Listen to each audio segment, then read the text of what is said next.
He only wanted a quiet breakfast. But inside a small-town diner, an elderly black veteran found himself humiliated by a cop drunk on power.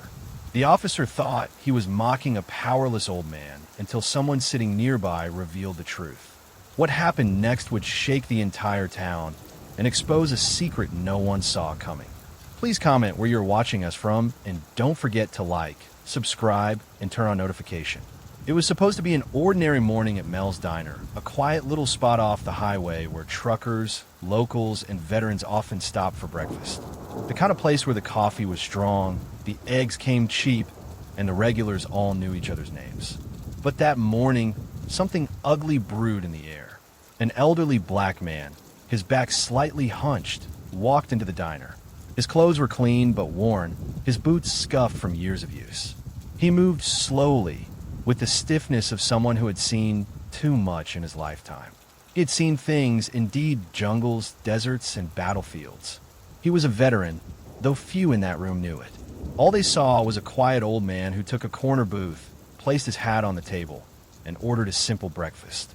That was when the trouble started. A uniformed officer, broad, loud, and full of swagger, stepped inside. His name was Officer Kane, a cop known around town for throwing his weight around, especially against those who couldn't fight back. He spotted the old man right away, his lips curling into a sneer.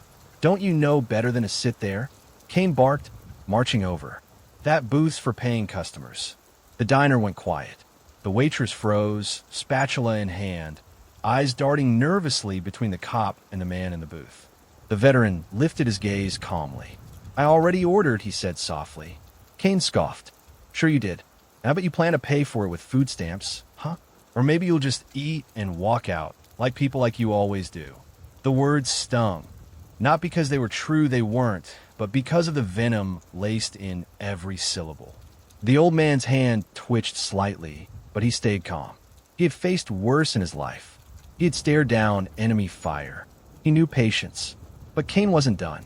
He leaned over the table, deliberately knocking the man's hat to the ground.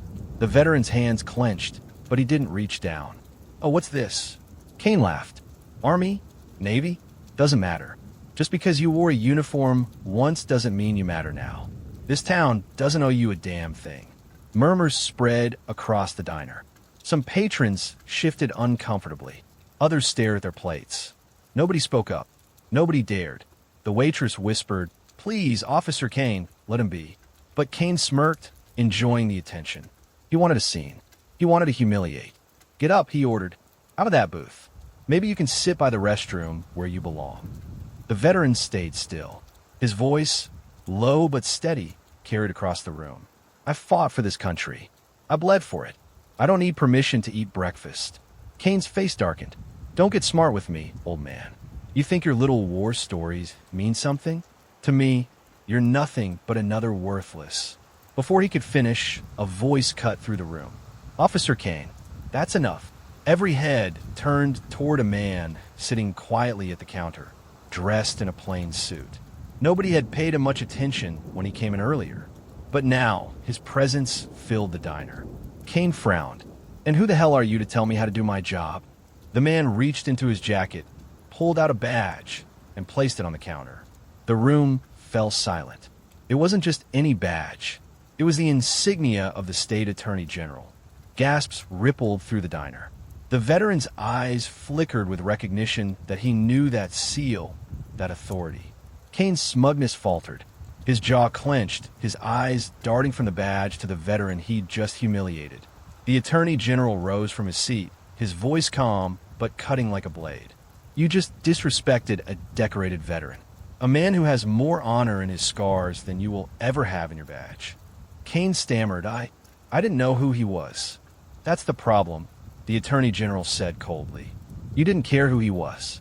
All you saw was the color of his skin. And that was enough for you to degrade him." The waitress covered her mouth, trembling. The other patrons exchanged stunned glances. The attorney general turned toward the veteran. "Sir, on behalf of this state and this country, I apologize." For the first time, the old man's lips curled into a faint smile. He gave a respectful nod, saying nothing. Kane's face had gone pale. Sweat gathered at his temples. He stuttered, "Listen, I was just doing my job." "Your job?" The Attorney General stepped closer, eyes locked on Kane. "Your job is to protect and serve, not to humiliate and abuse. You've disgraced your uniform." The tension snapped like a wire. In seconds, two deputies from the Attorney General's office who had been sitting quietly at another table rose to their feet. They approached Kane, their expressions hard. "Officer Kane," one of them said, "you're under review, effective immediately." Kane's mouth fell open. "You can't do this." But they could, and they did. The entire diner watched as Kane was escorted outside, his swagger gone, his authority stripped bare. Inside, the Attorney General sat back down, calm returning to his face. He looked at the veteran once more. "Sir, you're not alone. Not anymore." The veteran gave a quiet nod. His eyes glistened, but he blinked it away. The diner began to buzz again, whispers filling the air. People replayed the scene in their minds, realizing they had witnessed something they'd never forget. But just as the room seemed to settle, the Attorney General's phone buzzed. He glanced at the screen, and his expression shifted. His jaw tightened, his brows furrowed. He stood abruptly, leaving cash on the counter. The waitress asked, "Is everything okay, sir?" His reply was low, tense. "No, this goes deeper than one bad cop. Something bigger is coming." The camera would linger on the veteran's face as he adjusted his hat, finally placing it back on his head with quiet dignity. Outside, sirens wailed, not police sirens, but something else. To be continued. Please like, comment, subscribe, and turn on notification. Thanks for watching.